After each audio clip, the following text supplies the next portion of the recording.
प्यारे बच्चों, आशा करता हूँ आप सभी स्वस्थ और मस्त होंगे। मैं आपके साथ आशीष सर। आज की वीडियो में हम 17वें वर्कशीट को पढ़ने समझने वाले हैं। ये वर्कशीट आपकी क्लास 10 सब्जेक्ट हिंदी और 13 अगस्त की है। तो चलिए, अगर आपको हमारी वीडियो पसंद आती है इसे लाइक ज़रूर कीजिए और अपने दोस्तों को भी क्लास ग्रुप में ज़रूर शेयर कीजिएगा। तो चलिए शुरू करते हैं।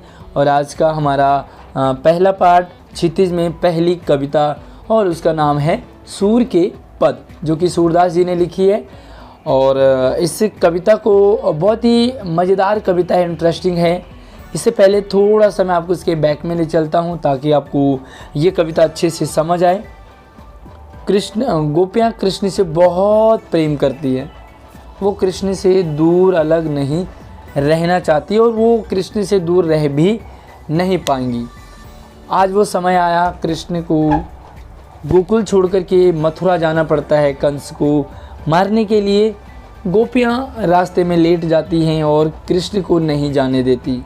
कृष्ण उन्हें कहते हैं कि मैं बहुत जल्दी वापस लौटूंगा और आपसे मिलूंगा, मैं भी आपके बिना नहीं रह पाऊंगा। आज बहुत टाइम हो गया, लंबा टाइम हो गया। गोपियाँ इसी आस में जी रही है कि कृष्ण आएंगे, उनसे मिलेंगे और बहुत सारी बातें वो कृष्ण से करेंगे। लेकिन कृष्ण नहीं आते हैं और वो एक मैसेंजर, संदेशवाहक, एक पोस्टमैन, कुछ भी कह सकते हैं, उन्हें भेजते, जिनका नाम है उद्धव। उद्धव गोपियों को समझाते हैं कि प्रेम में कुछ नहीं रखा है, अपनी घर गृहस्थी देखिए, कृष्ण नहीं आएंगे और कृष्ण ने तुमसे कभी प्रेम किया ही नहीं।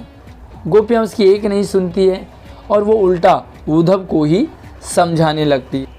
तो चलिए पद को पढ़ते हैं और मैं थोड़ा सा इसे गा के सुनाता हूँ आपको। आप भी इसी तरह से इसे ट्राई ज़रूर कीजिए। उसके बाद हम इसे समझते हैं कि उद्धव तुम हो अति बड़ भागी, अपरस रहत सने तगाते, नाहिन मन अनुरागी, पुरहिनी पात रहत जल भीतर, तारस देहन दागी, ज्यों जल माँ तेल की गगरी, बूंद न ताको लागी, प्रीति नदी में पावन बोरियो, दृष्टि न रूप परागी, सूरदास अबला हम भोरी, गुर चाटी जो पागी। तो कैसा लगा मेरा गाना? मैं ट्राई करता रहता हूँ, वो अच्छा होता है कि पसंद आता है कि नहीं, वो आप लोग ही बताते हो हमें। तो ज़रूर बताना कैसा लगा। तो चलिए यहाँ पर समझते हैं। गोपियाँ उद्धव को ही समझाती हैं, उसे ताने मारती हैं, टोंट करती हैं, कमेंट करती हैं कि उद्धव तुम हो अति बड़भागी। अरे उद्धव, तुम बड़े बड़भागी यानी कि भाग्यवान हो, तुम्हारी बहुत अच्छी किस्मत है। और वो टोंट वे में कहते हैं उद्धव को कि तुम्हारी किस्मत फूटी है, तुम्हारा भाग्य खराब है। हैं? क्यों? क्योंकि अपरस रहत स्नेह तगाते, नाहिन मन अनुरागी। वो कहते हैं कि अपरस यानी कि प्रेम, आपको प्रेम नहीं लगा, नाहिन मन अनुरागी, क्योंकि आपका मन अनुरागी भी नहीं है। आपके दिल में, आपके सीने में दिल नहीं है, उस दिल में प्रेम नहीं है और आप कभी प्रेम के इस लफड़े में नहीं पड़े, आपने कभी प्रेम नहीं किया, आपको प्रेम नहीं छू पाया, आप प्रेम को नहीं समझ पाए, इसलिए तुम बड़भागी हो, तुम्हारी किस्मत अच्छी है। तुम क्या हो? वो एग्जाम्पल देते हैं कि पुरैनी पात, पुरैनी कहते हैं कमल के पत्ते को।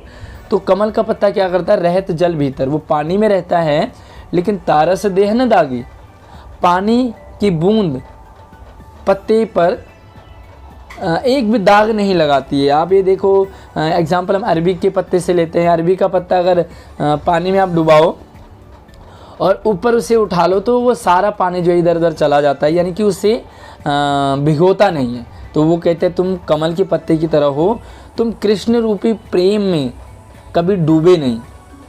ज्यों जल माह तेल की गागरी। और अगला एग्जाम्पल देती है कि जैसे तेल में पानी की बूंद या पानी में तेल की बूंद, वो क्या करती है?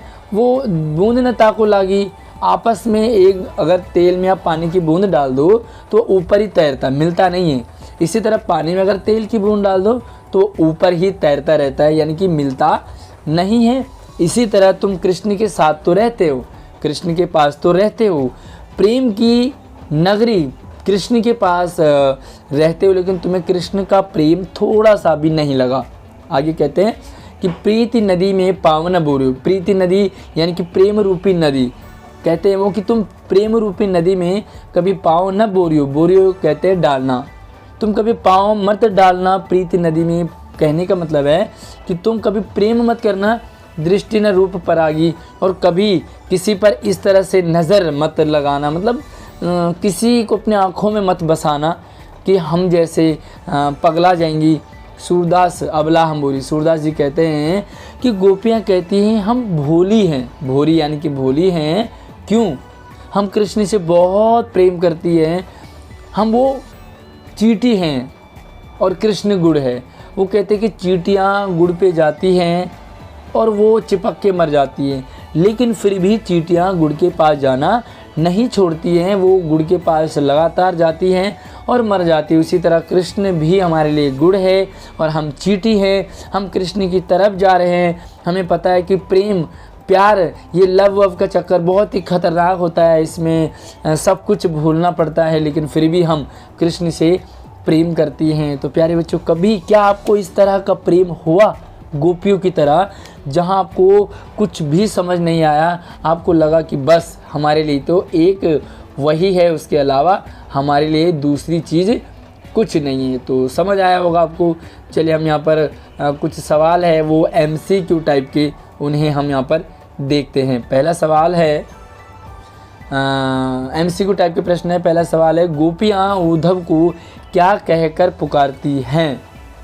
सही उत्तर छांटिए। तो वो क्या कहती हैं? तुम बड़भागी हो। तो वस्तुतः इसका आंसर तो भाग्यशाली होगा पद्य के अकॉर्डिंग, मतलब जो उन्हें कहा है, लेकिन जो वो कहना चाहती हैं वो अभागा कहना चाहती हैं, लेकिन पुकारती क्या है? भाग्यशाली। वो कहते हैं तुम भाग्यशाली हो, है ना, कहती तो वो भाग्यशाली है।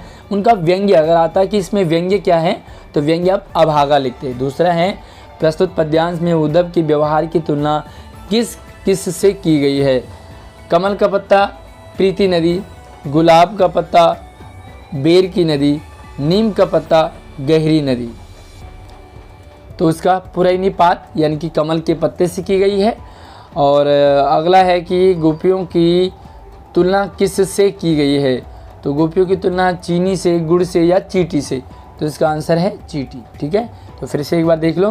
पहला है भाग्यशाली, दूसरा है कमल का पत्ता और तीसरा है चींटी। तो चलिए अब चौथे पांचवें और इसकी जो छठा जो आपके लिए यहाँ पर गतिविधि है तो उसे देखते हैं। तो चलिए चौथा सवाल है, गोपियों ने अपने मन की वेदना दुख किस प्रकार प्रकट किया है? इसका उत्तर लिखोगे, गोपियों ने अपने मन की वेदना को बड़े ही मार्मिक ढंग से प्रकट किया है। उन्होंने कहा है कि कृष्ण गुड़ हैं और हम चींटी। चींटी गुड़ पर चिपक कर मर जाती हैं, फिर भी गुड़ की तरफ जाना नहीं छोड़ती है, फिर भी वो लगातार गुड़ की तरफ जाती है। इसी प्रकार हमारा प्रेम भी कृष्ण के प्रति है। हम कृष्ण के पास जाकर मर सकते हैं, लेकिन कृष्ण के पास जाना नहीं छोड़ सकते। अगला सवाल है पांचवा, किसी वर्ण की आवृत्ति एक से अधिक बार होने पर अनुप्रास अलंकार होता है। जब एक ही वर्ण एक अक्षर रिपीट होता है तो वहाँ पर अनुप्रास अलंकार आपने 9th में भी पढ़ा। तो जैसे कि यहाँ पर देखो मधुर मुस्कान, यानी कि म 2 बार आया है। इसी प्रकार आपने उदाहरण ढूंढ करके लिखने हैं। तो चलिए मैं आपके लिए यहाँ पर 2 एग्जाम्पल लेके आया हूँ। जैसे नाहिन मन अनुरागी, यहाँ पे देखो ना ना ना और ना 4 बार ना आया है। दूसरा देखो पुरैनीपात रहत जल भीतर। ठीक है, तो मुझे आप कमेंट में बताना कि इसमें कौन सा अक्षर रिपीट हुआ है। ठीक है, इसमें मैंने बताया ना हुआ है, तो इस वाले में कौन सा हुआ है। साथ ही हम इसके अगले सवाल की तरफ बढ़ते हैं। और अगर आपको इसका कोई और भी अनुप्रास अलंकार का मिलता है तो आप उसे भी लिख सकते हैं। गतिविधि है, आपको उद्धव का दृष्टिकोण उचित लगा या गोपियों का? तर्क से तो उत्तर दीजिए। इस गतिविधि में आप अपने बड़े बुजुर्गों, टीचर्स की भी हेल्प ले सकते हैं। चलिए मैं टीचर हूँ आपका। तो इसका उत्तर है उद्धव ज्ञान मार्गी हैं और गोपियाँ प्रेम मार्गी। इस पद के अकॉर्डिंग है ना, मुझे गोपियों का दृष्टिकोण अच्छा उचित लगा। देखो मैं इसे अपने अकॉर्डिंग कह रहा हूँ, आप इसे चेंज भी कर सकते हैं, आपके अकॉर्डिंग चेंज हो सकता है। मुझे गोपियाँ क्यों अच्छी लगी, गोपियों का दृष्टिकोण, क्योंकि वह कृष्ण से प्रेम करते हुए प्रेम मार्गी का अनुसरण करती है, वो प्रेम की तरफ जाती है। ज्ञान से ज़्यादा बढ़कर के प्रेम को बताया गया, क्योंकि प्रेम से हम किसी को भी अपना बना सकते हैं। ज्ञान मार्गी नीरस होते हैं। देखो जो ज्ञान और नॉलेज और पढ़ाई लिखाई हर हमेशा वो बोरिंग से होते हैं, भाई मेरे अकॉर्डिंग वो बोरिंग होते हैं, जबकि प्रेम मार्गी रसिक प्रिय होते हैं, जो प्रेम की बात करते हैं वो बड़े इंटरेस्टिंग होते हैं। तो मुझे तो भाई इंटरेस्टिंग प्रेम अच्छा लगता है, प्रेम मार्गी अच्छा लगता है, गोपियाँ अच्छी लगती है। आपको कौन अच्छे लगते हैं, गोपियाँ या उद्धव, प्रेम मार्गी या ज्ञान मार्गी? मुझे ज़रूर कमेंट करके बताना। वीडियो को लाइक और अपने दोस्तों को ज़रूर शेयर कीजिए। धन्यवाद।